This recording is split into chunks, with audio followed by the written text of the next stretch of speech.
The Madison City Council talks big changes at Toyota Field. I'm Jim Abbott live in Madison, where some people are not happy about it.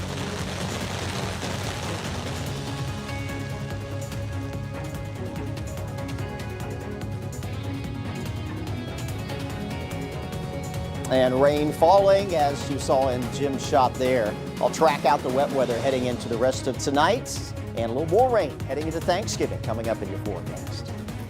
Good evening to you. We're glad you're with us for WAAY 31 News at 10. I'm Nikhil Williams.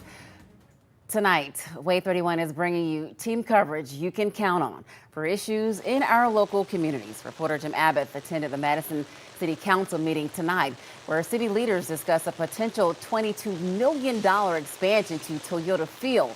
Taxpayers want to know where the city plans to get that $22 million. Weekend anchor Rob Sneed is here with us in studio live with the latest update on the Belmina community's fight to prevent a rock quarry from being built in their neighborhood. We'll have more on those stories in just a moment for you, but right now I want to turn your attention to the weather. Some areas are seeing rain tonight, but temperatures are still warm for now. Meteorologist Jeff Castle is here with us. The chief is here to check out the weather for you. Jeff, will the warm temperatures stick around for the entire holiday weekend? Well, Nikhil, the for now is really foreshadowing how things are going to change. No, it is not going to stay warm through the holiday weekend. In fact, quite the opposite. Rain ahead of a cold front, which will drop our temperature tomorrow, but I'm expecting even a more significant drop in the numbers by the end of the week, and we'll track that out in just a few minutes. This is what we have on radar this evening. WAAY 31 triple Doppler showing areas of rainfall moving through. There have been some rumbles of thunder, nothing severe out there, but occasional heavy downpours. We're seeing that around Hartselle right now, down to the Falkville area. We take you into the greater Huntsville area, across Madison County, on into parts of Jackson County. And these are some moderate to heavy downpours coming through downtown. We're hearing them on our rooftop right now, on top of Montesano. You head into parts of Jackson County, just east of Newmarket near Princeton, where you get into the reds there. Those are some heavier rains coming on through. But you do see wet weather is beginning to trail off back towards the shoals. And overnight tonight, we will see a drying trend coming on through, but still a few more hours where we're going to be tracking some rain from Huntsville, Decatur, and points eastward. And temperatures here at 10 o'clock, still mild. A lot of us remain in the 60s, but we will also see that temperature drop off the rest of tonight into tomorrow morning. The view outside is a wet one in Huntsville. This is looking at the U.S. Space and Rocket Center from Calhoun Community College, part of our Thompson Roofing and Construction Skycam network. By morning, though, rain should be done with. We'll wake up to cloud cover and temperatures in the 40s out the door, so grab that warm jacket. Through the morning hours and into tomorrow afternoon, though, we'll get you back to some sunshine. But again, it's going to be quite a bit cooler than it was today. I'll be back in a few moments. We'll talk about that temperature drop off and also tracking a little rain for early into the long holiday weekend coming up in your forecast. All right, Jeff, we'll see you again soon. Well, the Madison City Council is one step closer to approving some big changes for the Trash Panda Stadium. Some are required, some are not. That's why some Madison residents are speaking up tonight. WAAY 31 reporter Jim Abbott joins us live now from Madison. And Jim, what do they have to say? Well, Nikhil, much of what the Madison City Council did tonight was procedural, looking at amending the lease agreement, changing the language in the lodging tax, and also preparing to put the project out for bid. But even before they got to that part of the City Council meeting, 4 residents jumped at the chance to talk in the public comment session, saying they really felt like these funds for the project could be better spent somewhere else. Oh, Lord, we need street lights. They took out our actual street lights. We need traffic lights. We need road work, so many things. Madison City Council President John Seifert says he understands some Madison residents feeling that the city should focus more on other needs right now, which is why they're looking closely at the projected cash flow. Lodging tax proceeds were already part of the plan to offset investments at Toyota Field, and Seifert points to the current revenue generated from Toyota Field outpacing the bond commitment by $500,000. Part of the reason they believe this new project will pay for itself. So that's what we're looking at right now. The numbers right now show that it can, and so we're carefully looking at the agreement to make that take place. Seifert confirms $7 million will go to the renovations that Major League Baseball requires, a visitors clubhouse and a facility for female umpires. Roughly $5 million will go to a parking lot that's in the current plan. The other 18 mil would go to building the 3-story building down the left field line with new suites and a rooftop area. They're elite suites where the fundraisers, the political donors, and sponsors are.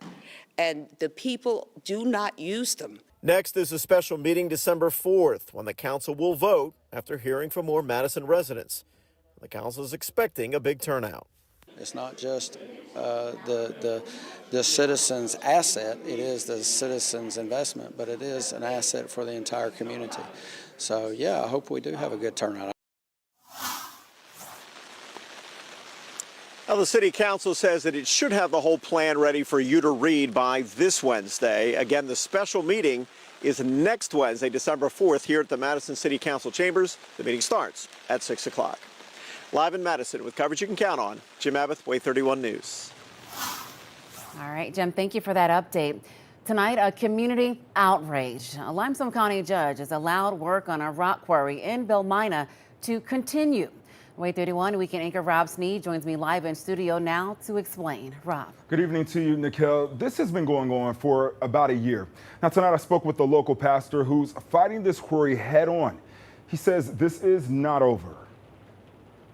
I'm happy to continue fighting as long as it takes. Pastor Cody Gillum with Belmina Methodist Church says he and members of the community sent a letter to Grayson Carter and Son to let them know that they have 60 days to file with the Department of Interior for a take permit or they need to cease operations. And he says the company needs to care more about the folks that live there. I hope that you might consider the people that live around this quarry and whether or not you would like to live in their homes as the quarry is blasting. I doubt you would like to live in those homes. The case is centered around whether the Tennessee Valley Research and Extension Center is a public school and whether the Toyota Mazda factory qualifies as the TVA industrial development megasite, as defined by a 2009 law that restricts rock quarries in certain areas of Limestone County. Pastor Gillum says he worries the noise from the blasts will cause health problems. Quarry operations can be can trigger flashbacks for people suffering from PTSD, and we have some veterans that suffer from PTSD. I reached out to Grayson Carter and Son for a response to the judge's ruling, and I will let you know what they had to say when they get back to us. Until then, Pastor Gillum says they are taking their fight even further. We will be filing suit in federal court, and we now look ahead to that suit. And today the judge ruled that the Tennessee Valley Research and Extension Center is not a public school and that the Toyota Mazda site is not the TVA mega site. And that allowed the quarry project to continue. With coverage you can count on, Rob Sneed, WAAY 31 News. Rob, thanks for that update. Researchers at the National Institutes of Health looked into ways that a rock quarry can impact people who live nearby. In 2020, they discovered a quarry can expose people to a harmful amount of dust. Some people reported respiratory issues and problems with their eyes. Others living close to quarry sites reported that their lungs stopped functioning. A Fort Payne man died after a car accident this morning in DeKalb County. State troopers say 28-year-old Garrett Matchin was driving on Alabama Highway 117 near mile marker 15. That's near Eider. His car left the road, hitting a tree. They say Matchin was not wearing a seatbelt. Officials in Marshall County tonight releasing the names of 2 teens who died in a wreck on Wednesday. This as a school community grapples with this heartbreaking loss. 13-year-old Tammy Carmelo died at the scene crash. 15-year-old Giovanna Morales later died at the hospital. The driver of the car, Yasmin Ramirez, is charged with assault and vehicular manslaughter. Ramirez and another passenger in the car were taken to the hospital and later released. Ramirez is now out on bond. Tonight, we're working to learn what led up to a deadly motorcycle wreck in Madison on Saturday. A spokesperson for the family confirmed 18-year-old Josiah Flood died. It happened on the westbound side of I-565 near Toyota Field. Madison police say witnesses reported Flood swerved between lanes before crashing into the back of a car. Flood played football at Austin High School and participated in the Career Academy's welding program. The Department of Justice will not prosecute President-elect Donald Trump. When we come back, We hear what the president-elect has to say after this bombshell announcement. Plus, after 28 years, the Menendez brothers are back in a courtroom. We're tracking the latest developments in the case that's taken the nation by storm, now for a second time. We got some rain out there this evening that'll continue for a little bit longer. Another weather maker comes in as we work our way into that Thanksgiving weekend. This one has some very cold air coming in behind it. I'll have the details on the way in your forecast. Coverage you can count on. This is WAAY 31 News at 10 with Nikel Williams, Chief Meteorologist Jeff Castle, and Sports with Max Cohen.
$35 million. That's how much the Department of Justice has spent investigating President-elect Donald Trump and the claims that he tried to change the results of the 2020 election or kept classified government documents at his Florida estate. Tonight, special counsel Jack Smith is calling it a loss, saying that he will not prosecute the president-elect for these charges. He has asked the judge to dismiss the charges. Smith says he still believes in the case, but due to the Supreme Court's ruling that you cannot prosecute a sitting president, nothing can be done at this time. We have one set of laws in this country, and they apply to everyone. So this ridiculous indictment against us, it's not a legal case. It's an act of desperation.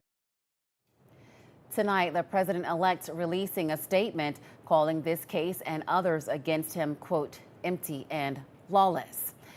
For the first time in 28 years, Eric and Lyle Menendez were seen in court today, virtually in a push for resentencing.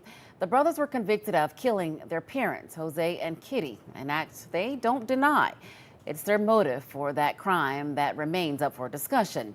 Maribel Gonzalez tells us what happened at the hearing and what comes next. No cameras were allowed inside a Los Angeles courtroom in the case of Eric and Lyle Menendez, but the eyes of many were on their hearing. I would love to see justice in its purest form carried out, whatever that may mean, whether they get out or not. At Monday's hearing, Jose and Kitty's older sisters, Terry Baralt and Joan Vandermolen, testified in favor of the brothers' release. Both made impassioned pleas with the judge to send the brothers home. I do want them home. They should never have been in such situations as presented themselves. What can a kid do when its father's? Oh, I can't stand it. 35 years is a long time, I think. It's time. In October, current LA County District Attorney George Gascon asked a judge to reconsider the Menendez convictions in light of a letter written by Eric to his cousin alleging abuse at the hands of his father, Jose. Their resentencing hearing now rescheduled for January, as incoming DA Nathan Hochman is set to take over next week. Hochman has been very clear that he needs to review transcripts. He has to look at prison records. He's going to make his own independent judgment. Ultimately, it will be up to a judge to decide if the Menendez brothers are rehabilitated and if their alleged abuse played a role in their parents' murders. That evidence was not permitted in that second trial that led to the conviction. So that's key for the judge, certainly. In Los Angeles, I'm Maribel Gonzalez reporting. Now, WAAY 31 Storm Tracker Chief Meteorologist Jeff Castle with 31 Triple Doppler. Oh, good evening, everyone. One weather maker coming through as we speak, generating the rainfall that we've had this evening and will continue for a little bit longer into tonight. And we've got a second one this week coming in Wednesday into Thursday. This one, though, is going to have quite a bit of bite behind it because it's going to open the door for the coldest air of the season so far to push in to North Alabama and southern Middle Tennessee. More rain will be likely, although it appears that wraps up early in the day on Thanksgiving. But again, much colder weather coming on in, and it's not just going to be a day or two of colder weather. This is going to be a stretch of about 5 or 6 days where we're going to be shivering. Here's an update, though, on your Thanksgiving Day forecast. Right now, indications are any rain probably ends early. We do make temperatures into the low 50s through the morning hours, but then there's a good possibility that we're going to see falling temperatures into the afternoon, and we'll likely already be in the 40s by the time we wrap up your Thanksgiving Day, but it should be a quiet wrap up to the day. Those 40-degree temperatures, though, will stick around Saturday, Sunday. A little chilly out there, only in the mid to upper 40s. We are looking at otherwise quiet conditions, but the chill is going to be the big story heading into early December. Here's the temperature outlook, December 1st through 5th. The blue colors indicating colder than average, and there's a strong signal that we're probably going to be running a good 15 to maybe 20 degrees below average for this time of year before it's all said and done over the weekend and as we take you through the first few days of next week. So get ready to bundle up. Winter chill is on the way here to the Tennessee Valley. Right now they're mild, but we've got the rainfall out there. WAAY 31 Triple Doppler showing the showers lined up here. Jackson, Madison, Marshall, Morgan into Coleman County. We are beginning to dry out into the shoals, so we will see this continue to sweep through the area in the next few hours. A couple rumbles of thunder out there. There have been some heavier downpours at times, but no severe weather has been occurring, and none is expected as this continues to roll through tonight. This is the latest with Future Radar, doing a pretty good job on the placement of the rainfall, where we have it in that band from Coleman, Decatur, Huntsville, to near Scottsboro. I'll put things into motion. We take you ahead to just after midnight tonight. By 2 o'clock in the morning, most of the rain should be out of here, so this will come and go, it looks like, over the next few hours.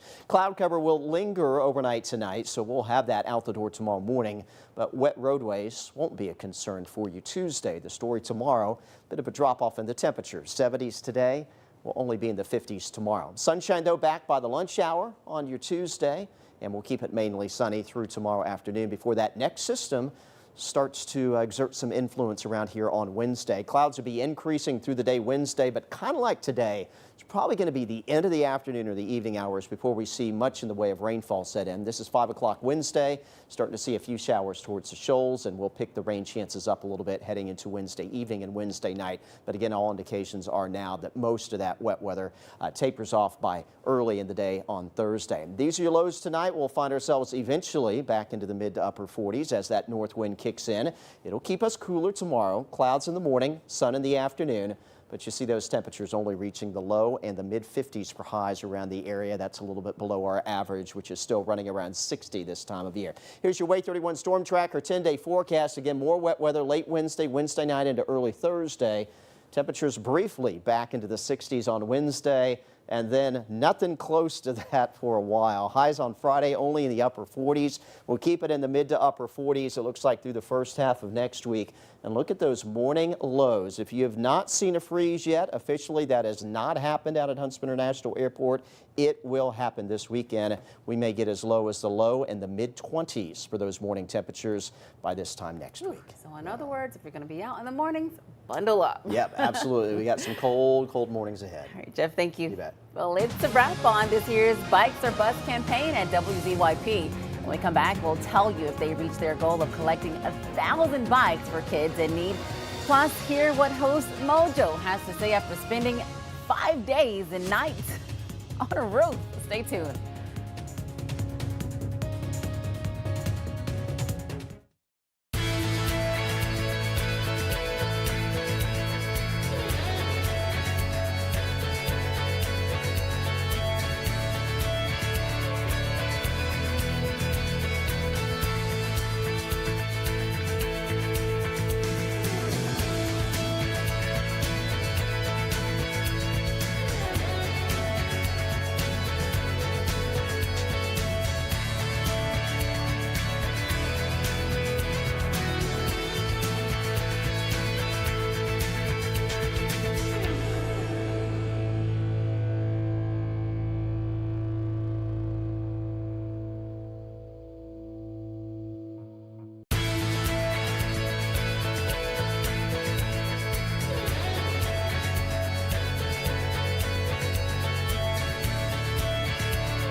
Over 1,000 kids in North Alabama will get a brand new bike this Christmas, something they otherwise might not have gotten.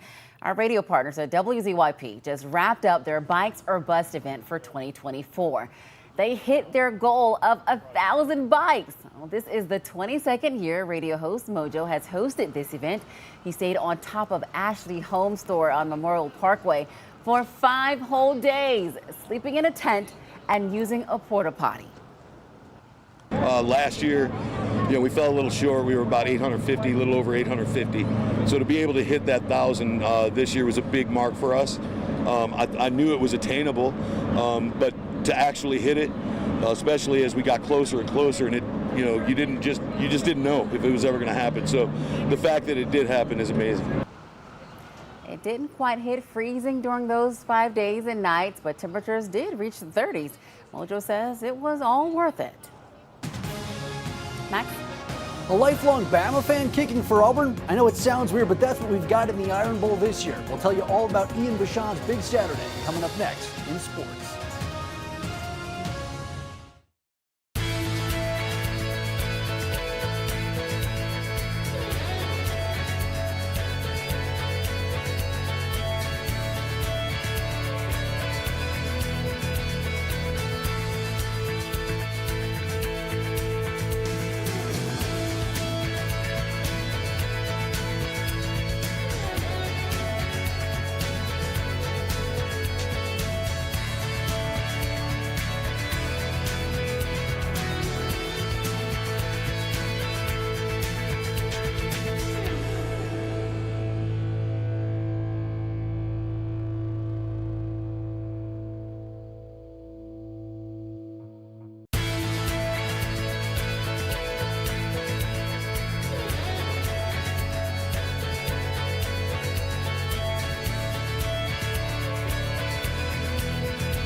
Now, WAAY 31 Sports with Max Cohan. No, I want to bury him. Definitely. No love to Alabama this week or at all anymore. So I'm Auburn through and through now, forever.